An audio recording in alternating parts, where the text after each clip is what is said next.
One of the big challenges I come across all the time within pretty much every organization, particularly technical organizations I work in, is the entanglement between the written and the spoken word.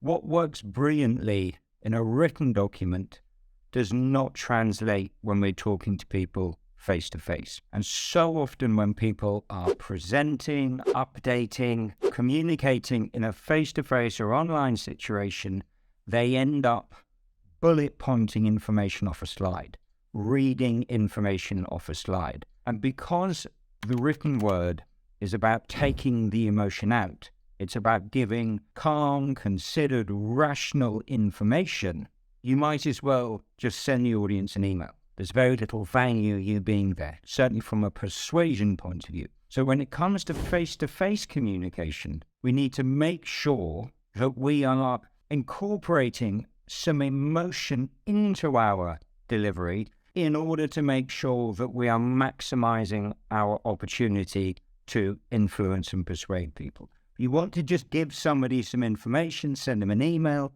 If you want to persuade somebody, it is far more likely they will be persuaded face-to-face. But that said, you need to make sure that you're not just reading information, you're creating a connection with your audience. So we're going to start off by having a look at some research undertaken many years ago by the ex-head professor of psychology at UCLA called Albert Mehrabian. And Mehrabian's real focus, passion was persuasion. What's required to move somebody from point A over to a different perspective. And he looked at both the written and the spoken word. So starting with written communication, as you would probably imagine, 90% of the impact a written document has on the person reading it is the content, the words. 10% of its impact is the visual, the way that it looks. When it comes to the spoken word, a face-to-face situation, interestingly, it reverses. So the impact content has on the audience face-to-face is 10%.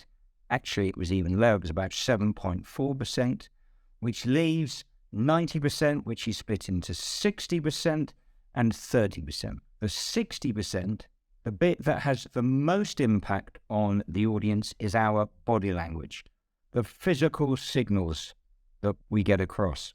The 30% is the sound of our voice. Now, really important, what Mehrabian categorically was not saying was your content is only 10% important. Of course not. He was talking about impact. Ultimately, everything you say is about the words, not the way that you say it. But the way that you say it has a massive impact in terms of how much or how little those messages land with the audience. And also how the audience thinks about you, the presenter. Do they like you? Do they trust you? Are they motivated to do what you want them to do?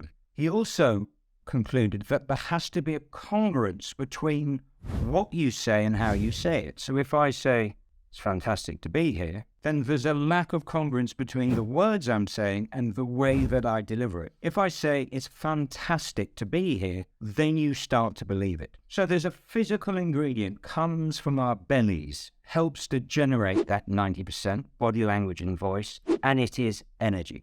And I think so often how we feel, whether we're nervous, we're stressed, we're underprepared, perhaps online, no one has a camera or you can't see anyone. There are so many factors that unconsciously impact the way that we come across under pressure. And typically the more nervous we are feeling, the more likely it is that our energy starts to dip. And the more erratic your energy, the more challenging it is for your audience to focus. And that's because humans, we have a part of our brains called mirror neurons. We unconsciously mirror everything in front of us. If you look nervous, stressed, it makes me and the audience feel that level of discomfort. Conversely, you look happy, in control, looking and sounding like you want to be there, it makes me buy into you and what you're saying more.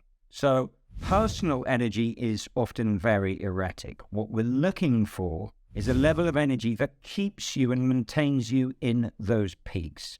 And that's what we refer to as performance energy. It's not performing, you being somebody else. You're not acting.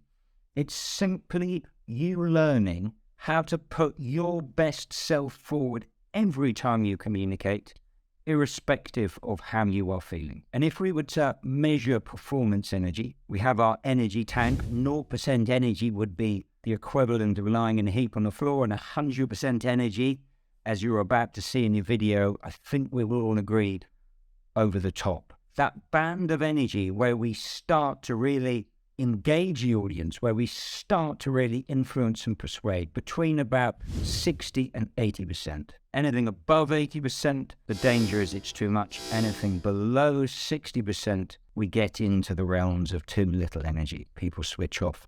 And so the key point here is understanding what fuels performance energy. And in really simple terms, I would say it's emotion. Not being emotional in the context of business is an absolute no-no. I'm simply talking about looking and sounding like you want to be there talking to those people. A bit of passion, a bit of enthusiasm, really, really critical when it comes to persuasion.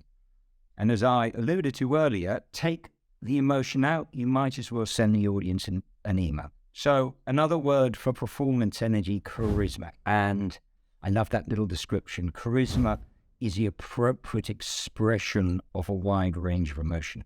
It has to be credible. It has to be appropriate. Mustn't spill into being emotional, but we have to look and sound like we care about what we're talking about. The great news is there's been research from the University of Lausanne in Switzerland looking at charisma. Is it innate? Is it something that we can develop? And they concluded after an extensive research that increasing one's vocal and physical energy, translating those lists into a more persuasive narrative, can hugely transform anybody's charisma levels. So this idea that it's only those enormously charismatic individuals who are able to communicate effectively is simply not true. I hope that was helpful.